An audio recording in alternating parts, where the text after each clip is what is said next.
So why are prices going to go up when rates come down? I'm going to give you the long answer because I don't care about the Instagram algorithm. Now, everyone knows that when rates come down, prices go up, and that's because more buyers flood the market, because this effect is even more drastic in areas like New York and Florida, and I'll explain. So these areas are highly desirable areas to live. They're close to water, they're close to nice cities, and most importantly, there's nowhere left to go or build in these areas. So Long Island will always have more people that want to live there than there's room for. And this causes an abnormal supply versus demand curve. People instead are weighing the cost of purchasing against the cost of renting, instead of just weighing it against the decision to purchase here or somewhere else altogether. And this is because people insist on living in Long Island. Now, if you don't insist on living here, or your parents don't, or I don't, and you want to move to somewhere like, I don't know, Tampa, there are 500 people ready to buy the house that you're passing on.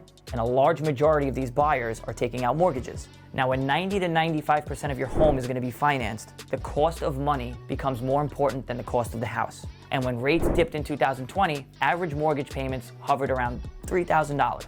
People stretched their qualifications, they got co-signers, and they squeezed into houses that they could barely afford because it was cheaper than renting. Fast forward to now, mortgage payments are roughly around $5,000. People are getting co-signers, people are buying houses with accessory apartments, they're waiting until they're married, but they're doing the same thing. They're squeezing into homes that they can barely qualify for, and not because it's cheaper than renting, but because home ownership might make sense to less people, but there are still people willing to buy and enough to keep the market stable. Now, when rates go down again, there will be a point in time where purchasing will become cheaper than renting, and this will drive prices up to make up the difference again. $5,000 is the new $3,000, and when $5,000 becomes $4,000, the market, by its own accord, will inadvertently see prices rise to meet in the middle. Home prices are not as expensive as they look. We're just refusing to recognize inflation as part of housing because of how bad it makes the numbers look. So money will likely never be as cheap as it was, and Long Island housing is not going to crash just because your grandfather or your father says it will. There's still a way to get a good deal on a house if you've been listening to us. If not, follow along.